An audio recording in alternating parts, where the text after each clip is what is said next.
ఇక varicose veins నుండి విముక్తి పొందండి. ఎవిస్ వాస్కులర్ సెంటర్ ఇప్పుడు మన KPHP లో గ్రాండ్ ఓపెనింగ్ ఏప్రిల్ 4వ తేదీన. ఇవాళ బీఆర్ఎస్ పార్టీ ఏ రోజు కూడా అసెంబ్లీలో 6 గ్యారెంటీల విషయంలో కాంగ్రెస్ పార్టీని నిలదీయలేకపోయింది. మీరు అసెంబ్లీ మొత్తం చూడండి, 6 గ్యారెంటీల గురించి బీఆర్ఎస్ పార్టీ ఎక్కడ మాట్లాడలే. ఈ రెండు పార్టీల అండర్స్టాండింగ్, ఈ రెండు పార్టీల లోపాయికార ఒప్పందం. మేము కాళేశ్వరం గురించి మాట్లాడతాం కానీ ఏం అరెస్ట్ చేయం. మీరు కృష్ణా గురించి మాట్లాడండి కానీ 6 గ్యారెంటీ ప్రస్తావన చేయకండి అని అండర్స్టాండింగ్. మరి కాళేశ్వరం విషయంలో ఇలా కాంగ్రెస్ పార్టీకి డ్యామేజే అది. పాపం వాళ్ళ పార్టీ నాయకులు గుర్తిస్తలేరు. ఇలా కేసీఆర్ కు కాంగ్రెస్ పార్టీ ఆరోపణలు అడ్వాంటేజ్ గా మారినాయి. దాన్ని అవకాశంగా కేసీఆర్ తీసుకుంటున్నాడు ఇలా. ఎందుకంటే కాళేశ్వరం విషయంలో కాంగ్రెస్ పార్టీ విచారణ జరిపింది, విజిలెన్స్ రిపోర్ట్ వచ్చింది, national dam safety authority report ఇచ్చింది. ఇలా మంత్రులు వేయరు, ముఖ్యమంత్రి గారు వేయరు, కాళేశ్వరంలో అక్రమాలు జరిగాయని చెప్పి వీళ్ళు గుర్తించారు.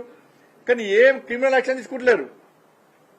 కేసీఆర్ కుటుంబం మీద ఏం చర్యలు తీసుకుంటలేరు. కానీ బీఆర్ఎస్ పార్టీ ఏం చేస్తుంది, కాళేశ్వరంలో ఏం అక్రమాలు జరగలే.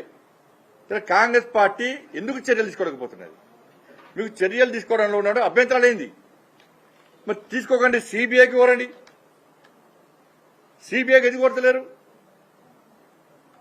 కాంగ్రెస్ పార్టీ అధికారం రాకముందు సిబిఐ విచారణ జరపాలన్నారు కదా. ఇప్పుడు మీ అధికారంలోకి వచ్చారు, సిబిఐ విచారణ చేయండి, కోరండి. అలా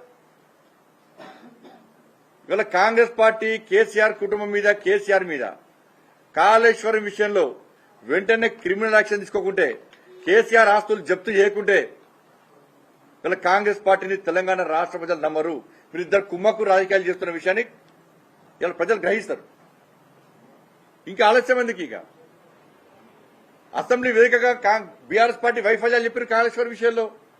ఇంకా ఆలస్యం ఎందుకు? ఇంకా మరి సేమ్ బీఆర్ఎస్ పార్టీ ఏం చేసిందో కాంగ్రెస్ పార్టీ అదే చేస్తున్నది.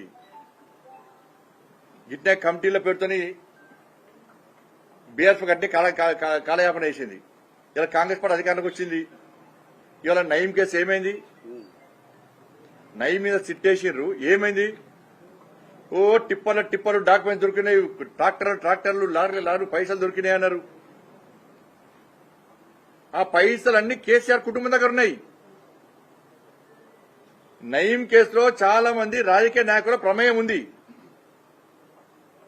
దానిలో కాంగ్రెస్ పార్టీలు ఉన్నారు, బీఆర్ఎస్ పార్టీ కాంగ్రెస్ పార్టీలు ఉన్నారు. కాబట్టి కాంగ్రెస్ పార్టీ నయీం పేరెత్తలేదు. సుమన్ టీవీలో మీ పర్సనల్ అండ్ బిజినెస్ ప్రమోషన్స్ కోసం కింది నెంబర్కి కాంటాక్ట్ చేయండి.